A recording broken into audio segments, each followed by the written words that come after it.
నాగరిక ప్రపంచంలో ఉన్నామా, జంగల్ రాజులో ఉన్నామా అన్నదానికి ఈ వీడియో ఒకటి నిజంగా ఒక నిదర్శనం కాదని అడుగుతా ఉన్నా.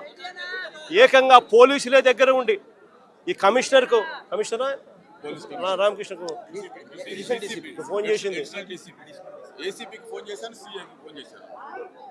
జోగి రమేష్ తిరుపతికి పోతా ఉన్నాడు. తంబళ్ళపల్లిలో వీళ్ళు అక్రమంగా ఈయన మీద పెట్టిన కేసుకు సంబంధించిన కోర్టుకు అటెండ్ కావడానికి ఈ విషయం దారిలో తనకు ఫోన్లు చేసి ఈ మాదిరిగా గుమికూడుతూ ఉన్నారు మనుషులు అని చెప్పి 2 గంటల నుంచి 5 గంటల దాకా జరిగిన ఈ ప్రక్రియలో తనకు సమాచారం వస్తే 2 గంటల ప్రాంతంలో తను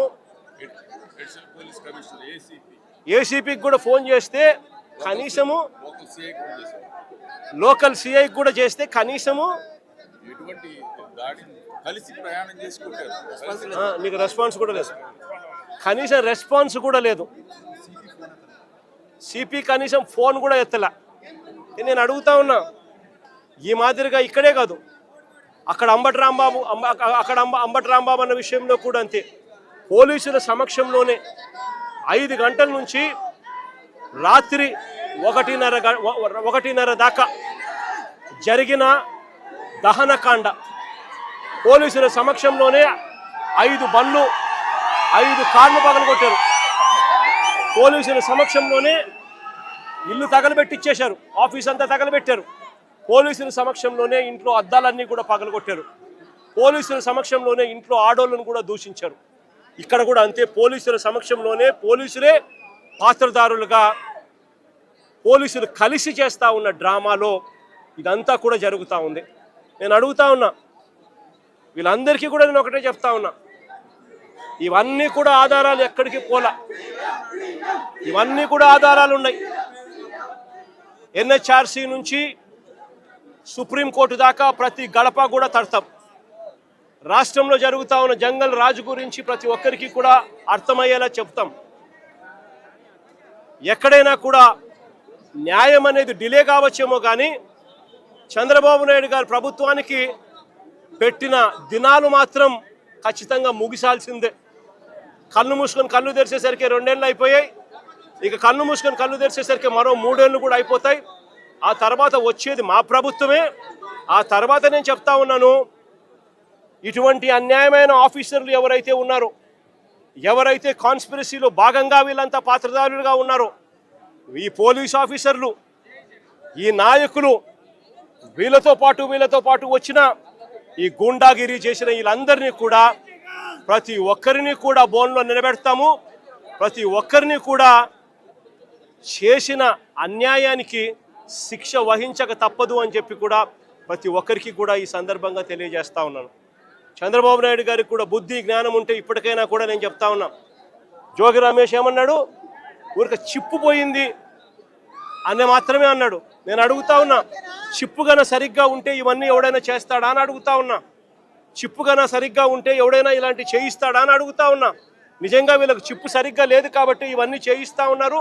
చిప్పు లేదు కాబట్టి సిబిఐ తమ రిపోర్ట్లో క్లీన్ చిట్ ఇస్తూ ఉన్నా కూడా టీటీడీలో ప్రసాదంలో ఎటువంటి గొడ్డు మాంసము, ఎటువంటి జంతువుల కొవ్వు, ఎటువంటి పంది కొవ్వు లేదు అని చెప్పి ధృవీకరించినా కూడా ఎన్డీడీబీ ల్యాబులు, ఎన్డీఆర్ఐ ల్యాబులు కూడా ఇవన్నీ కూడా ధృవీకరించి చెప్పినా కూడా చంద్రబాబు నాయుడు గారు ఇంకా రాజకీయ స్వలాభం కోసం కుక్కతోక వంకర అన్నట్టుగా చంద్రబాబు నాయుడు గారు, ఆయన కూటమిలో ఉన్న పవన్ కళ్యాణ్ గారు, ఆయన కూటమిలో ఉన్న చంద్రబాబు నాయుడు గారు కొడుకు లోకేష్ అదే పనిగా మళ్ళీ అదే అబద్ధాన్ని చెప్పి మళ్ళీ అదే నిజం చెయ్యాలి అని చెప్పి ప్రయత్నం చేస్తూ ఉన్న తీరును ఇప్పటికైనా మానుకోవాలి అని చెప్పి వీళ్ళందరికీ కూడా గట్టిగా చెప్తా ఉన్నాను. దేవుడు గట్టిగా వీళ్ళందరికీ కూడా బుద్ధి జ్ఞానం ఇవ్వాలని కూడా దేవుణ్ణి కూడా కోరుతా ఉన్నాను.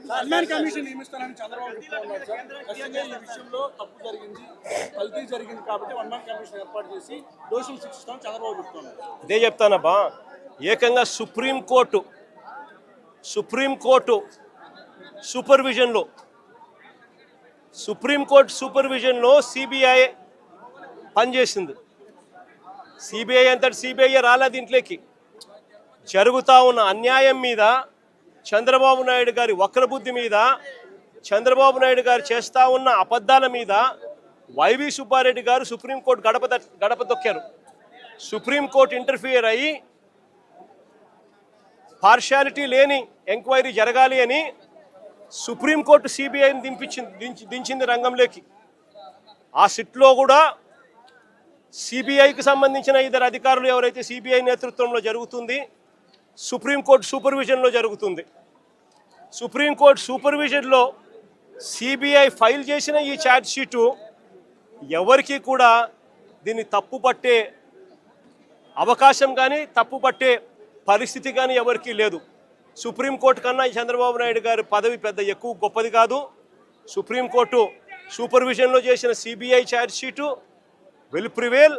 ఈయన వేసుకుంటా ఉన్న వన్ మ్యాన్ కమిషను ఈయన స్వార్థం కోసం, ఈయన సాటిస్ఫాక్షన్ కోసం వాళ్ళు ఏ విధంగా కూడా నిజాలు చెప్పినా కూడా ఆ నిజాలు తప్పు అని చెప్పి ఏకంగా ఈయన వేసుకున్న మనిషితో దాని అబద్ధం ఆయన చెప్పి అబద్ధాన్ని నిజమని చెప్పి చూపించే ప్రయత్నమే చేస్తాడు తప్ప దానికి ఎటువంటి శాంక్టిటీ ఉండదు, ఎటువంటి విలువ ఉండదు.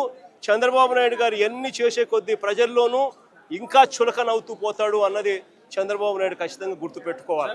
చంద్రబాబు నాయుడు గారిని అడుగుతా ఉన్నా, అయ్యా నీకు అనుకూలంగా నీ ప్రభుత్వంలో నువ్వు సేకరించిన శాంపుళ్ళు, నువ్వు ఎన్డీఏలో భాగంగా ఉన్న సిబిఐ వచ్చి ఎంక్వైరీ చేస్తూ ఉంటే ఆ రిపోర్టే నీకు అనుకూలంగా నీకు రానప్పుడు నువ్వు ఏ రకంగా నువ్వు చేసినది కరెక్ట్ అవుతుంది అని చెప్పి నేను చెప్తా ఉన్నా. ఆ రిపోర్టే నీకు అనుకూలంగా రాలేదు కాబట్టి నువ్వు చేస్తూ ఉన్నది ఏంది, మళ్ళీ నీకు అనుకూలంగా రిపోర్ట్ వచ్చేదాకా మళ్ళీ నువ్వు వక్ర భాష్యం చెబుతూ మళ్ళీ నీకు నచ్చిన వ్యక్తిని మళ్ళీ వేసుకొని దాంట్లో నుంచి మళ్ళీ ఎంక్వైరీ చేయాలని ప్రయత్నం చేస్తూ ఉన్నాం. నేను 2-3 క్వశ్చన్ సింపుల్గా అడుగుతా ఉన్నా. అయ్యా ఇదే సింఘాల్ అనే ఈఓ ఎవరు అని అడుగుతా ఉన్నా. ఇదే అనిల్ సింఘాల్ అనే ఈఓ చంద్రబాబు నాయుడు గారు ముఖ్యమంత్రిగా ఉన్నప్పుడే టీటీడీ ఈఓగా పనిచేశాడు, ఈఓగా ఉన్నాడు. మా ప్రభుత్వం అధికారంలోకి వచ్చిన తర్వాత మేము ఆయన కొనసాగించాం. మా ప్రభుత్వ హయాంలో మేము తప్పు చేసినాము అని చెప్పి చంద్రబాబు నాయుడు గారు అనుకునింటే అది వాస్తవం అని చెప్పి ఆయన నిజంగా కూడా చిత్తశుద్ధితో నమ్మి ఉంటే ఇదే అనిల్ సింఘాల్ను మళ్ళీ చంద్రబాబు నాయుడు గారు ముఖ్యమంత్రి అయిన తర్వాత మళ్ళీ ఈఓగా ఎందుకు తెచ్చినాడు అని అడుగుతా ఉన్నా. దాని అర్థం ఏమిటి? ఆయన చేసే ఆరోపణలలో చిత్తశుద్ధి లేదని చెప్పడానికి ఇది నిదర్శనం కాదని అడుగుతా ఉన్నా. ఇంకొకటి కూడా అడుగుతా ఉన్నా. శ్యామల్ రావు అనే వ్యక్తి ఈఓగా చంద్రబాబు నాయుడు గారు ఇమీడియట్లీ ముఖ్యమంత్రి అవుతానే టీటీడీ ప్రక్షాళన చేయాలని చెప్పి తీసుకొచ్చాను అని చెప్పి ఆయన చెప్పుకున్నాడు. మళ్ళీ అదే శ్యామల్ రావును చంద్రబాబు నాయుడు ఎందుకు తీసినాడు అని అడుగుతా ఉన్నా. టీటీడీ ప్రక్షాళన కాకమునిపే అయ్యిందా అని అడుగుతా ఉన్నా. మరి ఎందుకు చంద్రబాబు నాయుడు శ్యామల్ రావును తీసేసినాడు అని చెప్పి అడుగుతా ఉన్నా. ఇదే చంద్రబాబు నాయుడు గారు ముఖ్యమంత్రిగా ఉండగానే, ఇదే శ్యామల్ రావు ఈఓగా ఉండగానే ఈ ట్యాంకర్లన్నీ కూడా పోవడము, టీటీడీ రిజెక్ట్ కావడము, రిజెక్ట్ అయిన ఈ ట్యాంకర్లు మళ్ళీ తిరిగి టీటీడీలోకి వచ్చినాయని చెప్పి సిబిఐ వాళ్ళు చెప్తా ఉన్న నేపథ్యంలో చంద్రబాబు నాయుడు గారి ప్రభుత్వానికి ఇది మచ్చ కాదా అని అడుగుతా ఉన్నా. రాజకీయాలు చేస్తూ ఉన్న చంద్రబాబు నాయుడు దీనికి సమాధానం చెప్పాల్సిన అవసరం ఉందా లేదా అని అడుగుతా ఉన్నా. పాపం చేసింది ఎవరు అని చెప్పి కూడా ఈ సందర్భంగా మరొకసారి కూడా ప్రశ్నిస్తూ బుద్ధి జ్ఞానం చంద్రబాబు నాయుడుకి రావాలని చెప్పి మరొకసారి కోరుతూ సెలవు తీసుకుంటాను.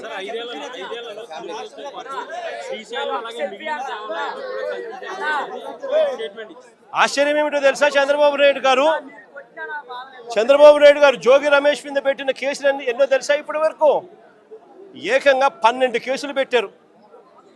కల్తీ లిక్కర్ ఫ్యాక్టరీని చంద్రబాబు నాయుడు గారు తంబలపల్లిలో ఆయన గెలిచిన ఆయన పార్టీ తరఫున కంటెస్ట్ చేసిన క్యాండిడేట్ ఎవడైతే పోటీ చేశాడో ఆ క్యాండిడేట్ కల్తీ లిక్కర్ ఫ్యాక్టరీ పెడితే అది ఎక్సైజ్ డిపార్ట్మెంట్కు ఆయనకు మధ్య లావాదేవీలు కుదరక బయటపడితే ఆ కల్తీ ఫ్యాక్టరీ కేసులో ఆ జయచంద్రారెడ్డిని బుక్ చేసి చంద్రబాబు నాయుడు గారు లెంపలేసుకోవాల్సింది పోయి అది జరగగా జోగి రమేష్ను ఆ కేసులో కూడా తీసుకొచ్చాడు.